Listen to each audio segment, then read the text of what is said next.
rise now to our second great-grandfather, Henry, born in January 1839 in the little cottage at 20 Audley End, Gestingthorpe, in Essex. We know this to be true. At this time in England, all births across the social classes happened at home. Poorer women, like Henry's mother, Sophia, relied on local midwives, colloquially known as handywomen, to assist at births. These birth attendants had strong ties with the local families and were accepted as an important part of the community. Baby Henry was born into a busy home, with 6 other children ranging in ages from 2 to 14 filling up the little cottage. You might remember that Henry's father, John, was married twice. His first wife, Lydia, had died after giving birth to the first 3 children. Second wife, Sophia, had had 4 children with John before baby Henry arrived, so it would have been a boisterous household.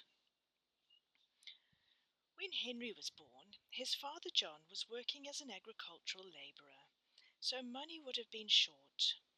10 years later, the 2 eldest boys in the family were also working as agricultural labourers, bringing much-needed money into the home.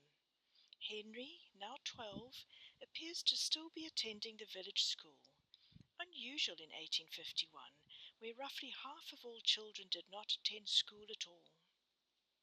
There was no requirement for children to receive education until the 1870s Education Act. In the 1850s, education was very class-based. Poorer children who were sent to school by their parents were taught only basic reading, writing, and arithmetic, quite often in large classes of up to 90 children. On Christmas Day, 1858, at age 19, Henry married Mary Ann Howard, a young woman from Wickham St. Paul in Essex. The couple married in this town because Mary had been born and raised there. Henry didn't just take on Mary, he also took on Mary's 3-month-old daughter Harriet. There is no father listed on this little girl's birth certificate, with her mother Mary listed as a single mother, but not a widow. Henry and Mary married in the same church where Mary and baby Harriet had been baptized, All Saints. A church has stood on this site for over 1,000 years, since the days of the early Saxon settlement, Wickham, meaning the hamlet with the dairy farm. Here's the view Mary would have seen as she walked up the aisle to stand beside her husband-to-be.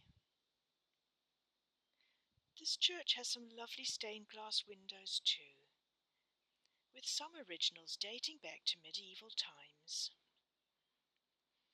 In an interesting snippet, 270 years before Mary and Henry's marriage, the All Saints Communion Cup, worth 53 shillings and 4 pence, was stolen from the church. The thief was caught and hanged.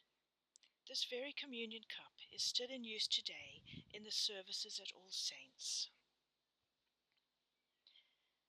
3 years after their marriage, we find Henry and Mary living as a married couple at 15 Audley End, Gestingthorpe, just 5 doors down from Henry's parents. The young married couple had a 2-year-old daughter, Harriet Louisa. Henry was working as an agricultural labourer, just like his father. By the next census in 1871, a decade later, the family had moved into another cottage, 8 New House, Gestingthorpe. I've been unable to find this address, so I'm not quite sure where this house is. 31-year-old Henry was still an agricultural labourer, and there had been 4 more additions to the family, all boys. Among these was our great-grandfather, Charles Edward Henry Plampin. At this 1871 census, firstborn Harriet, the only girl, was at 12 already employed as a straw platter. Straw plaiting was a useful source of income for the rural poor of Essex. Women and children worked in cottage industries from their homes to create plat for the hat industry. It was introduced to Essex by the in 1795 by the first Marquis of Buckingham, with a wonderful name of George Nugent Temple Grenville, as a way of relieving poverty for the villagers.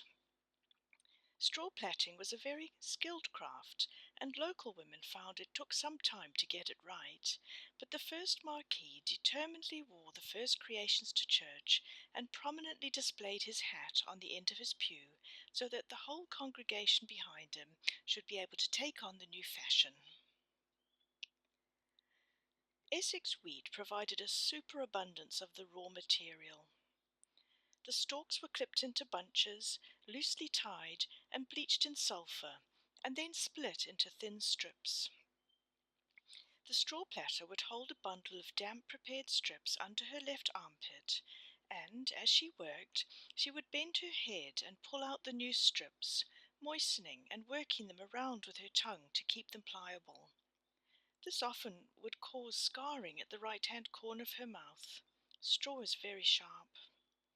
The strips were plaited into lengths, which were then flattened out and wound around an 18-inch measuring board, and then taken to the village depot to be collected by the hat manufacturers of Luton and Dunstable, in the neighbouring county of Bedfordshire, which was the central hub for the trade. The Marquis's efforts to bring income to the poor was successful. For example, just 11 years after straw plaiting was introduced to Essex, a small village called Gosfield, just 7 miles away from Gestingthorpe, where our little Harriet worked from home, earned the huge sum of £1,700 from straw plaiting. There were only 453 people in the entire village, and the amount that was earned would be 180,000 in today's money. Like any exciting fresh venture, there were pros and cons. In 1805, Arthur Young, in his General View of the Agriculture of Hertfordshire, wrote, "The farmers complain of it as doing mischief, for it makes the poor saucy, and no servants can be procured, or any field work done, where this manufacture establishes himself." But he added, "Good earnings are a most happy circumstances, which I wish to see universal," again emphasizing that straw plaiting is of very great use to the poor. Just 44 years later, the local Gosfield village paper reported, "In the surrounding district, an enormous amount of straw plaiting is carried on. There is scarcely a cottage in the district where it's not exercised. There is now a growing demand for it. Many merchants from Luton, I'm informed, are in the habit of coming to Essex to purchase the straw plat. The best kind of makers get 3 shillings and 6 pennies a score, and a good hand can make a score and a half a week. For inferior kind of work, pay varies from 3 pennies to 10 pennies to 1 shilling a score. The earnings of children and girls may be taken as 3 to 6 pennies a day. These are employed on coarser work. The straw is usually purchased from a local farmer at 6 pennies a bundle, which being in quantity as much as a person can carry. The rates of pay for a farm labourer in this district is wretchedly low, 6 to 7 shillings a week, and were it not for the straw plaiting, they would be in a worse possible position than now." Here we see the snapshot of the impact of straw plaiting. Suddenly, women were able to earn the same money as their men, while working from home, caring for babies, washing, cooking, doing the housework, the list goes on. We also see the abuse of child labour, with children being kept out of school to earn desperately needed pennies. It was not until the Children's Employment Commission, set up in 1843, got around to investigating straw plaiting 20 years later, that the true extent of the harm done to it to women and children platters became known. Their report stated that the evils of child labour in straw plaiting were the worst and least excusable throughout all of the areas of economic activity in the land. Considering the terrible conditions of child labour that had been found earlier in the factories of the industrial cities, this is a remarkable and alarming claim. It was an activity that denied poor village children a childhood and an education, and trapped those initiated into it into a life of working very long hours and low status. It gave the women a poor reputation for lax morals and the lowest social standing. We first discovered our Harriet busy straw plaiting at 12 years old, at the time of the 1871 census, a year after the Children's Employment Commission report.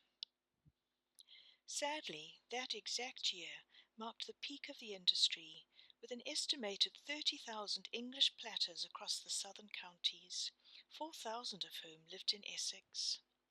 In the years that followed, a large part of this workforce rapidly declined due to the sudden influx of cheaper imported plat from Italy, China, and Japan, from mechanization, changes in fashion, and the discouragement of child labor. The collapse of the straw plaiting industry was sudden, and caused much suffering to the parishes of Essex, which had little else to offer in the way of employment. Just 20 years later, in the early 1900s, when our Harriet was 32, the industry had completely disappeared in England. The story of employment opportunities coming and going is not new. It just feels more poignant when you realize how much your ancestors would have relied on the money that straw plaiting delivered. Just as the loss of straw plaiting was halving his household income, Harriet's grandparents were being admitted to the Sudbury workhouse, where they subsequently died and were buried in paupers' graves. It becomes clear now that their son Henry had no hope of paying for a church burial for his parents. He had a wife and 5 children at home to support on a very small wage, and was no doubt dealing with the reality of a return to grinding poverty. A decade later, and the 1881 census tells us that Harriet is no longer at home, having married in 1877 to a local Gestingthorpe man, Edward Surridge. You'll see from this record that Harriet, as we know, was registered under her mum's surname of Howard. The record records Harriet as being underage, but this is not as worrying as this may seem. Harriet was 19, but needed her father's permission to marry until she was 21.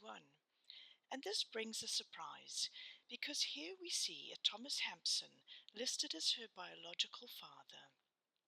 It seems the mystery missing father was happy enough to provide his permission for his daughter's marriage to go ahead.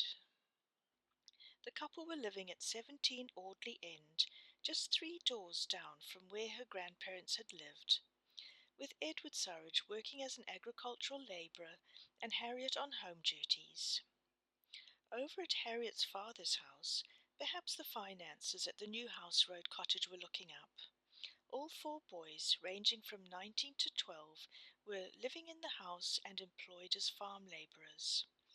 There was also an additional child, Sarah, who was benefiting from the 1880 Education Act that made schooling for children compulsory and free. The Education Act had been legal since 1870, but the education was not made mandatory or free. It was more of a policy than a law.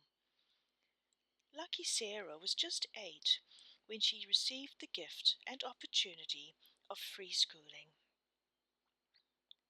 The following census in 1891 shows our Henry and Mary now living at 140 Halstead Road, Gestingthorpe, with no children left in the house.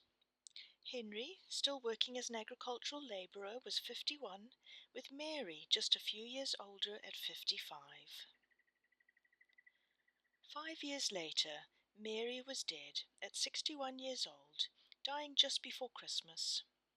Henry stayed on in the Halstead Road cottage for at least another 5 years, showing up in the 1901 census as a widower, yet still working as an agricultural labourer.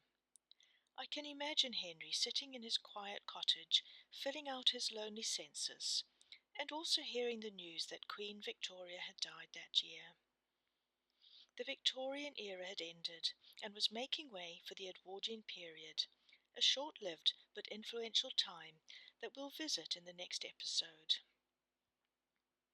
Henry eventually became too old to live alone. The final census that captures him at 73 years old finds him an old age pensioner living with his married daughter Harriet and her husband Edward Surridge. Henry was to die the following years at 74. It is comforting to think that his last year was spent under the care of his daughter and son-in-law, and that he did receive a church burial at All Saints, Gestingthorpe, unlike his parents.